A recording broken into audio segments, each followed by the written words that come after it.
అబ్రహాముకి తన కొడుకుకి ఇసాకుకి వివాహం చేయడానికి నిశ్చయం చేసుకున్నాడు. తన ఇంటిలో దాసుడు ఒకరిని పిలిచి పంపిస్తాడు, మంచి సంబంధం కోసం పంపిస్తాడు. ఈయన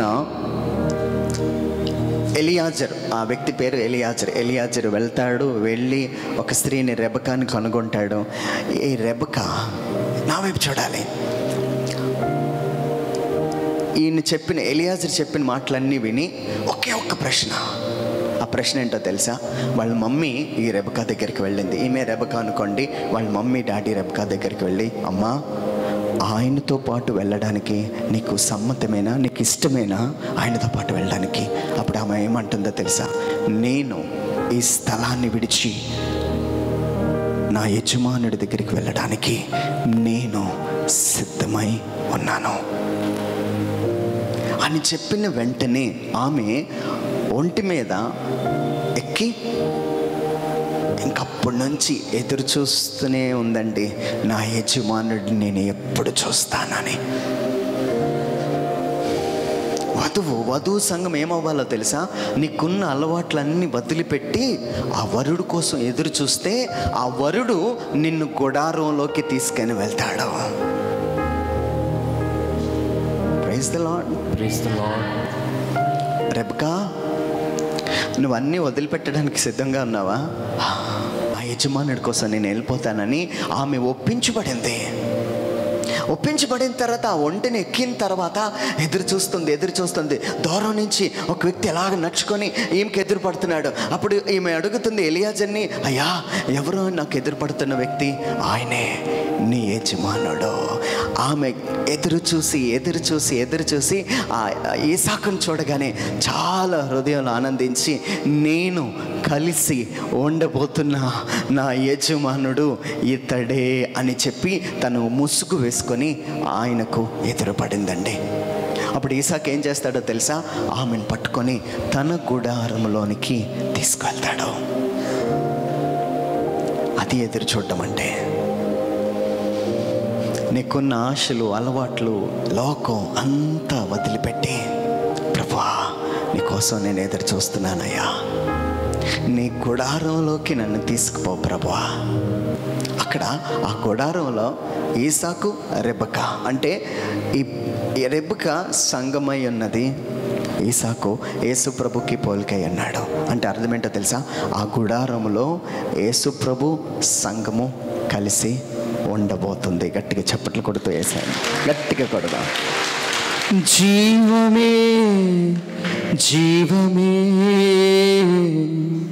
ప్రాణమే ప్రాణమే, నిత్యము మనలో ఉండును.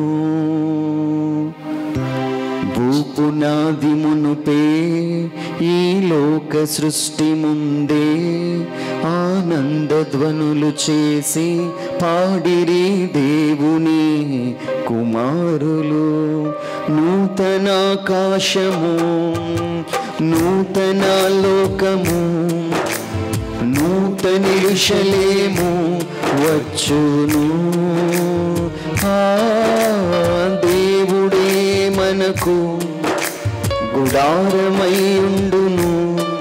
మనమంతా మరలా పాడేదము. జీవమే జీవమే, ప్రాణమే ప్రాణమే, నిత్యము మనలో ఉండును. తండ్రి క్రీస్తుయు పరిశుద్ధాత్ముడు మనతో ఏకమై ఉందురు. హల్లెలూయా, హల్లెలూయా, హల్లెలూయా. ఆ భూపునాది మునిపే దేవుడు మనందరినీ ఒక గుడారంలో ఉండడానికి ఆయన ఒక తీర్మానం, లేకపోతే ఆయన ఒక కృపను మనందరికీ అనుగ్రహించాడు. ఆ కృపలోనే మనందరం ఉండబోతున్నాం. Praise the Lord, praise the Lord, hallelujah, hallelujah, hallelujah, hallelujah. So సంఘం దేనికోసం ఎదురు చూడాలి? వరుడు కోసం ఎదురు చూడాలి. వరుడు కోసం నువ్వు ఎదురు చూడాలి అంటే పరిశుద్ధాత్ముడు నిన్ను ఒప్పింప చేస్తున్నాడు కదా, ఆ జీవితాన్ని నువ్వు పరిశీలించాలి. ఆమేన్, హల్లెలూయా. నువ్వు ఆ పరిశుద్ధాత్ముడు నిన్ను ఒప్పింప చేస్తున్నప్పుడు నీకున్న అలవాట్లు, నీకున్న ఫ్రెండ్ సర్కిల్ని వదిలిపెట్టి వచ్చి ఆ వరుణ్ణి ఎదుర్కోవాలి. అంతేనండి జీవితం. అందుకే ఆడు ఏమంటున్నాడంటే, ఈ పంచభూతాలన్నీ కూడా నశించిపోబోతున్నాయి. మీరు చూస్తున్న భూమి నశించిపోబోతుంది, ఆకాశం నశించిపోబోతుంది, మీకున్న వస్తువులన్నీ అగ్నిలో కరిగి మాయమైపోబోతున్నాయి. కానీ ఒక్కటి మాత్రం మిగులుతుంది. కానీ దేవుని బిడ్డలు యెహోవా కొరకు, వరుడు కొరకు ఎదురు చూస్తూ ఉండాలి. ఆమేన్, ఆమేన్, హల్లెలూయా, హల్లెలూయా, హల్లెలూయా, హల్లెలూయా, హల్లెలూయా. హల్లెలూయా. తిండి మీద మనసు లేకుండా, లోకాశల మీద మనసు లేకుండా, ప్రభు కోసం మనసు ఉంటే కదా చూశారు, అలాంటి సంఘమే ఎత్తబడే సంఘంలో ఉండబోతుంది. ఆమేన్, ఆమేన్. లూకా సువార్త 2వ అధ్యాయము 25వ వచనం. యెరూషలేము నందు సిమోయేనును ఒక మనుష్యుడుండెను. అతడు నీతిమంతుడు, భక్తిపరుడై ఉండి ఇజ్రాయేలు యొక్క ఆదరణ కొరకు కనిపెట్టుకొని ఉండువాడు. పరిశుద్ధాత్మ అతని మీద ఉండెను. అతడు ప్రభు యొక్క క్రీస్తును చూడక మునుపు మరణము పొందడని అతనికి పరిశుద్ధాత్మ చేత బయలుపరచబడి ఉండి ఆత్మవశ్యుడై అతడు దేవాలయంలోనికి వచ్చును. అంతటా శిశువైన యేసును దేవాలయంలో తీసుకొని వచ్చినప్పుడు అతడు తన చేతులతో ఆయన ఎత్తుకొని దేవుణ్ణి స్తుతించెను. Praise the lord, hallelujah, hallelujah, హల్లెలూయా. ఏమండి, ఒక వృద్ధుడు ఆయన దేనికోసం ఎదురు చూస్తున్నాడో తెలుసా? ఆ రక్షకుణ్ణి కన్నులారా చూడటానికి ఎదురు చూస్తున్నాడట. ఆ రక్షకుణ్ణి కన్నులారా చూడటానికి. Praise the lord. జాగ్రత్తగా చూద్దాం. ఒక ముస్లిం వ్యక్తి ఉన్నాడు. ఆయన దేనికోసం ఎదురు చూస్తున్నాడంటే ఆత్మవశుడై యేసుప్రభుని చూడడానికి ఎదురు చూస్తున్నాడట. పరిశుద్ధాత్మతో వాగ్దానం పొందుకున్నాడు. ఏంటి, మన అందరం ఎదురు చూసి ఎవరి ద్వారా వాగ్దానం పొందుకోవాలి? ఆత్మ ద్వారా వాగ్దానం పొందుకోవాలి. నీకు నూతన యెరూషలేము రాబోతుందయ్యా. అక్కడ దేవునిలో నువ్వు ఉండబోతున్నావు. ఈ వాగ్దానం పొందుకొని నువ్వు యేసయ్య కోసం ఎదురు చూసుకొని ఉన్నప్పుడు ఆయనను నువ్వు కనుక్కోబోతున్నావు. ఏమంటే మనందరికీ తెలుసు, ఎలియా అనే ప్రవక్త మరణం కోసం ఎదురు చూస్తున్నాడు. ఆయన ఒక ప్రవక్త అయ్యుండి మరణం కోసం ఎదురు చూస్తున్నాడు. ఈరోజు బైబిల్ ఏం చెప్తుందో తెలుసా? నీ చివరి వయసులో కూడా నువ్వు దేవుని కోసమే ఎదురు చూడాలి. ఇక్కడ ఉన్న వాళ్ళు చాలామంది నేను చచ్చిపోతే బాగున్ను అని ఎదురు చూస్తుంటారుగా. వీళ్ళందరితో ప్రభు మాట్లాడుతున్నది ఏంటో తెలుసా? నువ్వు ఎదురు చూడాల్సింది మరణం కోసం కాదు, ఆ రక్షకుణ్ణి నాకు ఎదురు పడాలి, ఆ గుడారంలో నేను ఉండాలి, ఆయన గుడారంలోకి నేను వచ్చేయాలి అనే ఎదురు చూపు కనిపెట్టుకుని ఉన్న వాళ్ళకి దేవుడు ఆత్మచేత ఈరోజు ఒక వాగ్దానం ఇవ్వబోతున్నాడు. నేను నమ్ముతున్నానండి, ఇక్కడ ఈరోజు ఎవరైతే ఈ వాక్యం విన్నారో, ఎవరైతే ఈ వాక్యం మీకు అర్థమైందో, పరిశుద్ధాత్ముడు నీకు ఒక వాగ్దానం ఈరోజు ఇవ్వబోతున్నాడు. ఆమేన్ చెప్పట్లే. He will give one promise. ఆ వాగ్దానం ఏంటో తెలుసా? నువ్వు తప్పనిసరిగా దేవుణ్ణి చూస్తావు. నీకు మరణం ఉండదు, అంతవరకు నీకు మరణం ఉండదు. ఇది పరిశుద్ధాత్మ దేవుడు ఇచ్చిన వాగ్దానం. ఈరోజు మరలా చెప్తున్నాను, ఎంతమంది ఈరోజు వాక్యం అర్థమైందో, దేవుడు నిన్ను కావాలని ఈరోజు ఇక్కడికి తీసుకొచ్చాడు.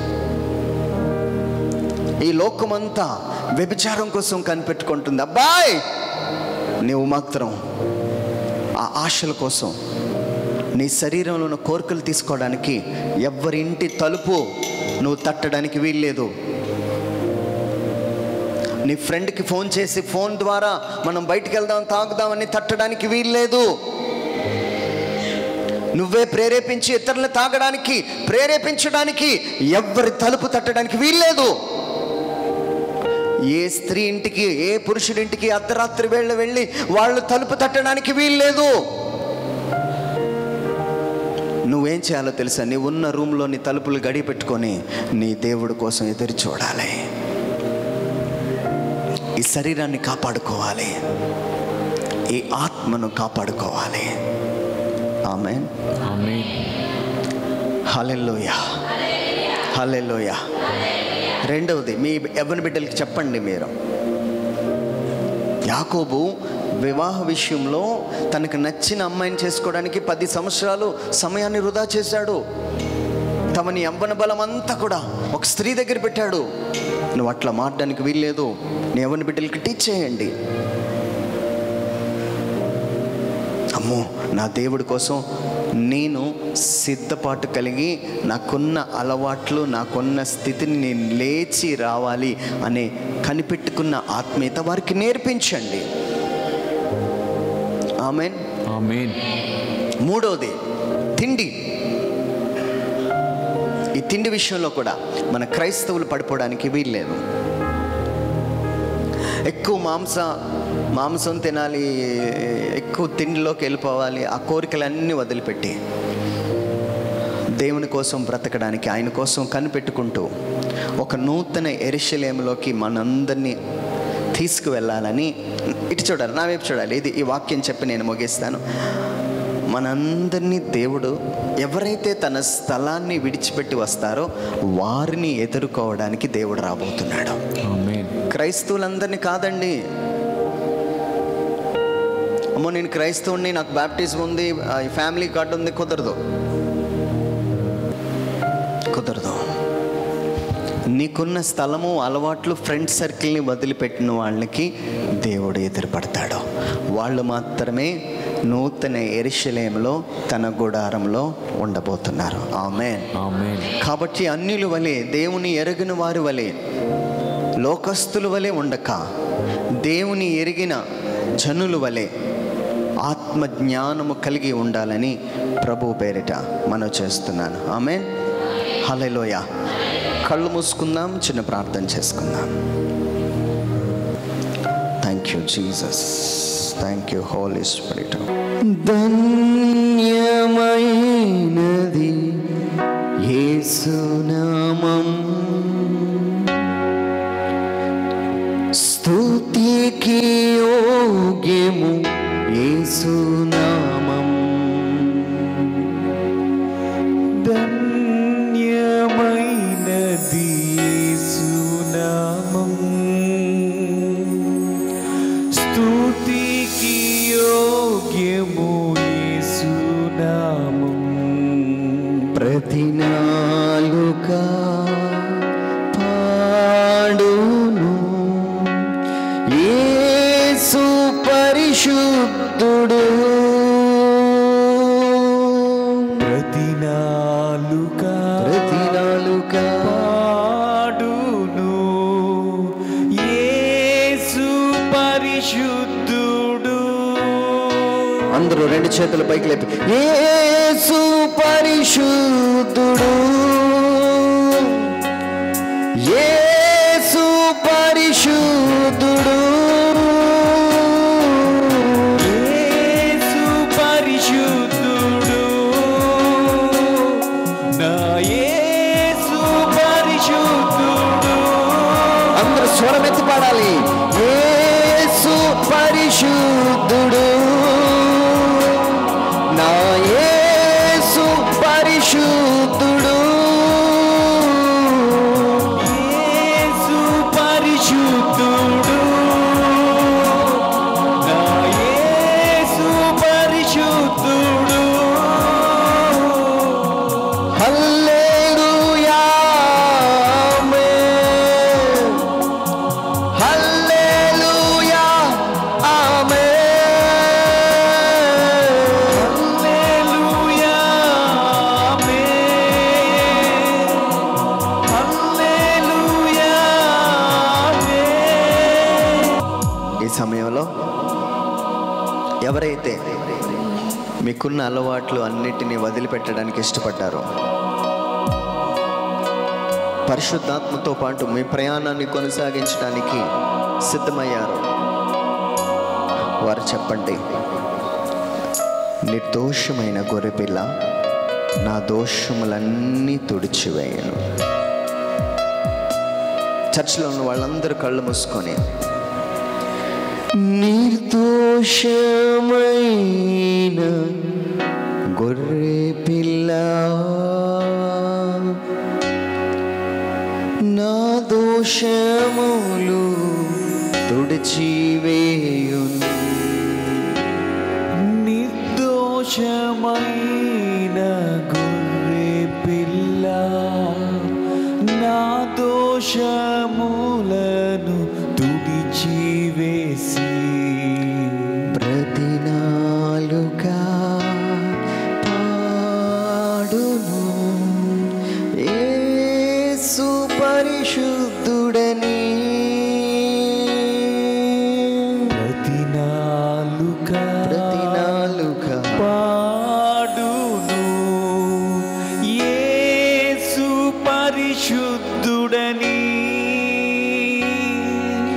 భూమి ఆకాశములు దూతలు నీ నామమును చాటును. భూమి ఆకాశములు దూతలు నీ నామమును చాటును. ప్రతి నాలుగా పాడును యేసు పరిశుద్ధుడని. ప్రతి నాలుగా పాడును యేసు పరిశుద్ధుడని. యేసు పరిశుద్ధుడు, యేసు పరిశుద్ధుడు, యేసు పరిశుద్ధుడు నా యేసు పరిశుద్ధుడు.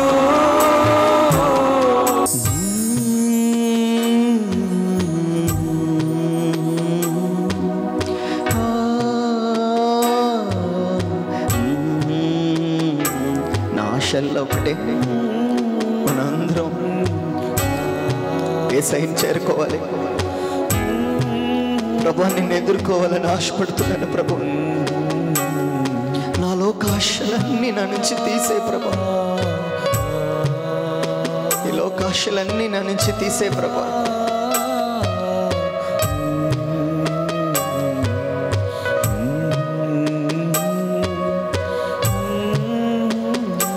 ఎవరికైతే ప్రభుని కలుసుకోవాలని ఉన్నదో నీ చేతులెత్తి ప్రభుని గట్టిగా ఆయన పాదాలు పట్టుకొని, ప్రభా నేను ఈ లోకంలో ఉండను ప్రభా, నాకు నీ దగ్గరే ఉండాలని ఉన్నది, నాకు నీ దగ్గరే ఉండాలని ఉంది ప్రభా. భూమి ఆకాశములు దూతలు నీ నామమును చాటును. భూమి ఆకాశములు దూతలు నీ నామమును చాటును. ప్రతి నాలుగా పాడును యేసు పరిశుద్ధుడని. ప్రతి నాలుగా పాడును యేసు పరిశుద్ధుడని. యేసు పరిశుద్ధుడు, నా యేసు పరిశుద్ధుడు, యేసు పరిశుద్ధుడు నా యేసు పరిశుద్ధుడు. ఫాదర్ ఫాదర్ ఫాదర్ కన్నీటితో ప్రభువా నీ రక్తంతో నన్ను కడుగు ప్రభువా. నన్ను రాకడకు సిద్ధపాటు చేయి ప్రభువా. నాకు నిన్ను చేరుకోవాలని ఉందయ్యా. నిజమే, నాలో తిండి గోల ఎక్కువైపోయింది ప్రభువా. నాకు లోకాశల మీద తలుపులు కొడుతున్నానయ్యా. నాకు భయంగా ఉంది ప్రభువా.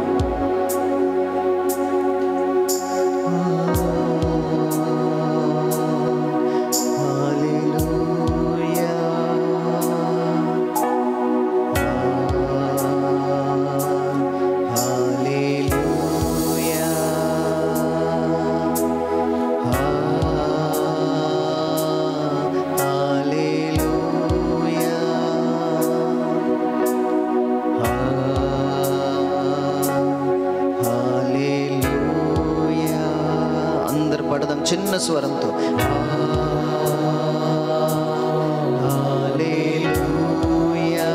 అందరు చేతులెత్తి దేవుణ్ణి ఆరాధించండి. చిన్న స్వరంతో ప్రభువా, నాకు నిన్ను చేరుకోవాలని ఉందయ్యా. నన్ను విడిచి వెళ్ళకు ప్రభువా. అయ్యా, నాకు పాప భయం ఎక్కువగా ఉందయ్యా. ఆ భారం నేను భరించలేకుండా ఉన్నానయ్యా. నాకు నువ్వు కావాలి ప్రభువా. నువ్వు కావాలయ్యా. నువ్వు లేకుండా మేము బ్రతకలేమయ్యా. నీ గుడారంలోకి మమ్మల్ని తీసుకుపో ప్రభువా.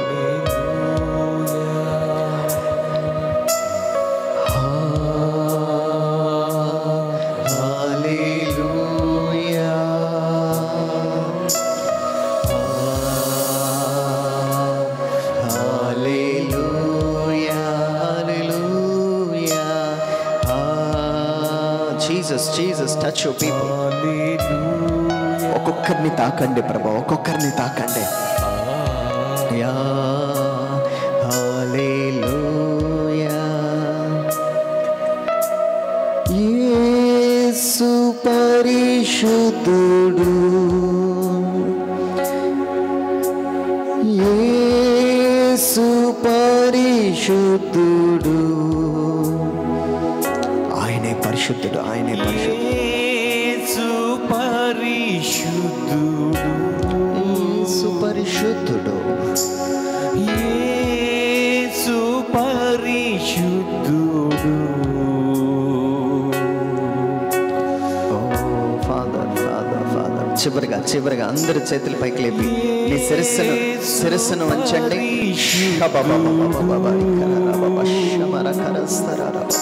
నా యేసు పరిశుద్ధుడు.